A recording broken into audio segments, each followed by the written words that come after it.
정부에서 코로나 때 시행했던 비대면 진료를 시범 사업으로 이어가기로 했습니다.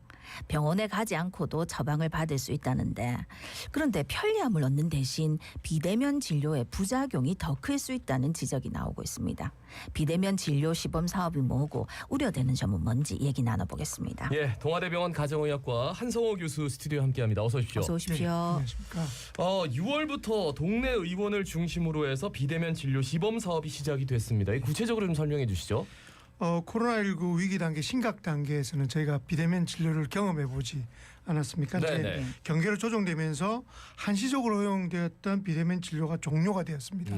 그리고 이제 제한적 범위에서의 비대면 진료 시범 사업이 실시가 됐는데요. 주로 의원급 의료기관에서 대면 진료 경험이 있는 재진 환자를 중심으로 시행을 합니다. 예. 뭐 일부 초진도 가능한 이제 분들도 계시지만요. 일단 재진의 의원급 기관에서 한다. 그리고 이제 의료적 판단에 따라서 안전성이 확보된 판단이 되는 경우에만 실시하기로 되어 있습니다. 예. 네. 뭐 언급하시긴 했는데 주로 이제 재진만 가능하다고 하셨는데 소아초진 환자 같은 경우에는 휴일하고 야간에 비대면 진료 받을 수 있다 하던데요. 제한적으로 초진이 허용되는 사람은 어떻게 됩니까? 일단 소아는 대면 진료 이후에 그 비대면 진료를 일단 재진을 원칙으로 하되 네. 휴일이나 야간에 굉장히 이제 부모님 같은 경우는 애가 갑자기 아프면 네네. 굉장히 어렵고 지금 네. 특히 이제 소아청소년 병원들에 이제 진료 보는 게 어렵게 네. 지금 되어 있기 때문에, 그렇다면 이제 기록이 없더라도 비대면 진료를 초진으로, 그러니까 재진이 되지 않더라도 어떤 병의원에서 진료를 볼 수 있게는 하는데, 문제는 이제 의학적인 도움을 받아가지고 대면 서비스를 받을 수 있지만 뭐 이게 처방전을 받을 수 못하는 제한이 있습니다. 원래 다 처방전을 받지 못해요. 원래 갔던 재진병원이 아닌 경우, 아하. 처음 간 병원은 그런 부분이 있어서 이건 조금 문제가 조금 있지만 나중에 말씀을 드리고, 그리고 이제 의료 접근성이 낮은 의료 취약 계층은 가능하도록 초진이 가능하도록 했습니다. 대표적으로 섬이나 벽지에 계신 거주해 있는 네네. 환자라든지 요양 등급 판정을 받은 65세 이상의 노인, 그리고 장애인 복지법 등록되어 있는 장애인, 그리고 격리 중인 감염병 확진 환자는 대진의 경험이 없더라도 초면 비대면 진료가 가능하도록 허용되었습니다. 예. 사실 코로나19 때 비대면 진료 뭐 해보신 분들도 있을 테고, 그런데 구체적으로 비대면 진료가 어떻게 진행되는지 좀 설명해 주세요. 일단 비대면 진료는 예. 해당 의료기관에서 이제 동일한 질환이 있을 경우에는 주로 이제 그런 경우에 사실은 이용하려는 목적입니다. 만성 질환의 경우에는 대면 진료를 받은 지 보통 1년 이내에 경우에 그 의료기관 다시 이제 비대면으로 네네네. 진행할 수 있고요.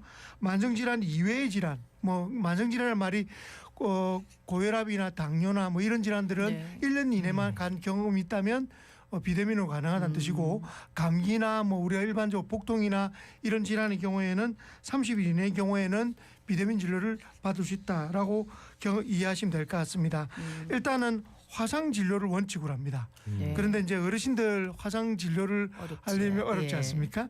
스마트폰이 없거나 또는 활용이 곤란한 경우에는 예외적으로 음성 전화, 다시 말해서 전화로 활용이 가능하다라고 되어 있지만 이것도 사실은 제한적인 여러 가지 문제가 있다고 생각을 합니다. 예. 아니 여기까지만 딱 설명을 들어도 병원에서 별로 안 좋아할 것 같은 느낌이 드는 게 재진인지 확인도 해야 돼.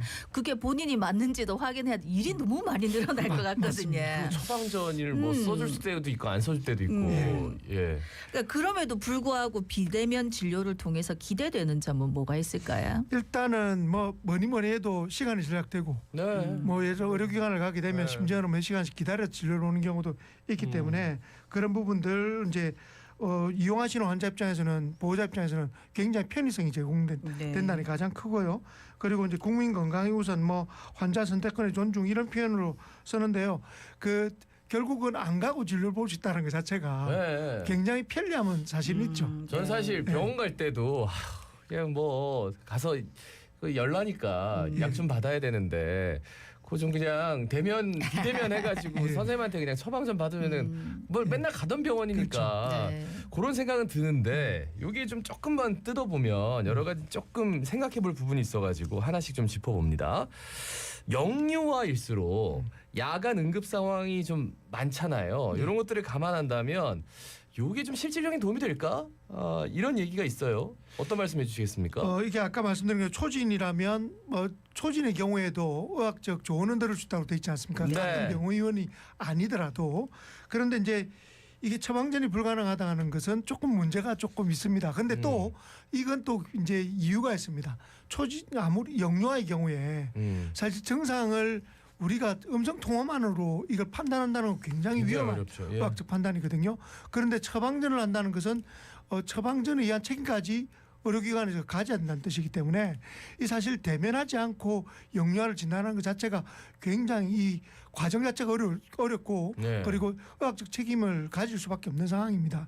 그렇지만 이제 그래서 가급적 다녔던 병원의 경우에는 이제 조금 더 편하지 않을까라고 생각하지만 실제 소아청소년 선생님들 입장에서는 이 역시도 굉장히 아니 부담스럽다. 밤에 소아청소년과 병의원 오밤중에 전화 안 받아요. 그렇죠. 그렇죠? 그러니까 뭐 결국은 다니던 병의원에서 이런 시범 사업을 안 한다면 네. 그러지 않은 시행을 하고 있는 병원에 전화를 할 수밖에 없다는 뜻인데, 근데 이제 소아청소년 학과 학회 입장에서는 굉장히 위험하다. 소아청소년은 언제든지 변할 수 있고 네. 지금은 7도 미열이라도 뭐 2시간 뒤에는 39도 40도로 오르는 고열이 생길 수도 있는데 그런 부분을 진료를 보지 않고 문제가 있다 그래서 일종의 절중점으로 만든 게 이건데 사실은 반쪽짜리 어떤 시행이지 않을까라는 생각을 하는 우려를 하고 있고요. 이게 이제 진단의 어려움 또는 소아질환의 특성에 따라서는 이건 치명적인 결과를 우려할 수 있다는 것이 사실은 소아청소년 학계의 어떤 중론입니다. 근데 부모 입장에서는 네. 그냥 빨리 애가 막 열이 펄펄 나면은 네. 업고 뛰어서 선생님한테 보여주고 싶은 마음이지 선생님한테 전화해가지고 이거 괜찮은가요? 그 괜찮다라는 말을 들어도 처방전이 나오는 것도 아니고 약 먹고 좀 버티면 됩니다 했을 때 혹시라도 잘못될까봐 응급 상황이라면 그러니까. 그런 것들을 판단을 이제 부모가 해야 되는 그 상황이라는 거잖아요. 그렇죠. 저한테도 의학적 조언은 늘 전화가 오지 않습니까? 그렇죠. 예. 오는데 소아청소년의 경우에는 제가 줄 수 있는 조언도 물론 제한적일 수밖에 없다라는 거죠. 왜냐하면 이제 결국 가서 의사가 직접 보고 검사를 통해서 확진할 수밖에 없는 상황이 오는데 이제 이런 부분들은 사실 좀 답답하지만 또 뭐 이걸 무조건 이 비대면을 또 오픈할 수 없는 의학적인 한계도 있다는 것들도 뭐 이게 고려가 됐다는 부분이라고 생각합니다. 그러니까 병원이 없는 곳, 병원에 갈 수 없는 사람 외에는 사실은 이게 좀 말씀하셨듯이 오진의 가능성도 있지 않습니까? 영상으로만 보면. 맞습니다. 제가 이제 진료를 보면 짧은 진료 기간이지만 환자가 들어오는 모습부터 보기 시작합니다. 예. 그리고 안색, 말하는 태도 이런 것들을 종합적으로 보기 때문에 혈압이나 당뇨 같은 만성 질환으로 오신다 하더라도 사실 그것만 보는 게 아니거든요.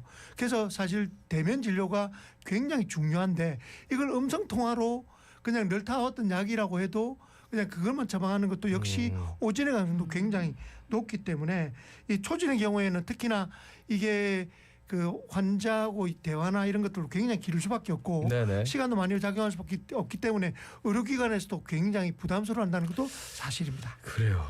결제는 어떻게 되는 겁니까 그러면? 결제는 일단 계좌이체입니다. 계좌이체로 봤는데 요즘 이런 띵동 들어왔군요. 예. 지금부터. 네. 그렇습니다.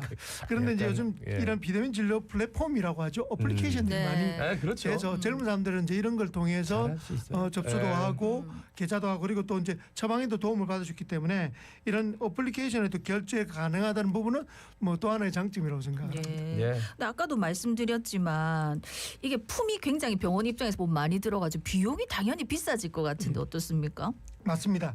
의료기관과 약 모두 이런 이제 추가적 업무들이 생기기 때문에 네, 네. 현실적으로는 지금 관리료 또는 복약 지도를 등으로 해서 전반적으로 의원과 약국의 30% 정도 더 비싸졌다고 생각을 합니다. 30% 뭐 이 부분이 정도. 어떻게 생각하면 또 뭐 이렇게 보면서 무슨 30%를 더 받느냐고 생각하지만 그 기관 입장에서는 또 여러 가지 부수적 업무들이 많이 생겼습니다. 그렇죠. 입력하고 확인하고 하는 관계 필요하기 때문에 전반적으로 30% 정도의 가산이 됐다라고 이해하시면 됩니다. 근데 이제 처방전 받아도 약국이 문을 닫으면 예. 약 처방은 어디서 받습니다? 이것도 문제죠. 사실은 약국이 효율가. 네. 그래서 약국을 찾아갈 수밖에 없는 상황인데 다행인 건 이제 환자가 지정하는 약국으로 팩스나 이메일을 통해서 처방전이 접수가 되고요. 약사와 환자가 협의해서 본인 수령, 대리 수령, 재택 수령 등으로 할 수 있는데 재택 수령은 굉장히 제한적입니다. 네. 아까 말했던 뭐 그 장애인이라든지 뭐 등등의 경우에만 해당이 되고요.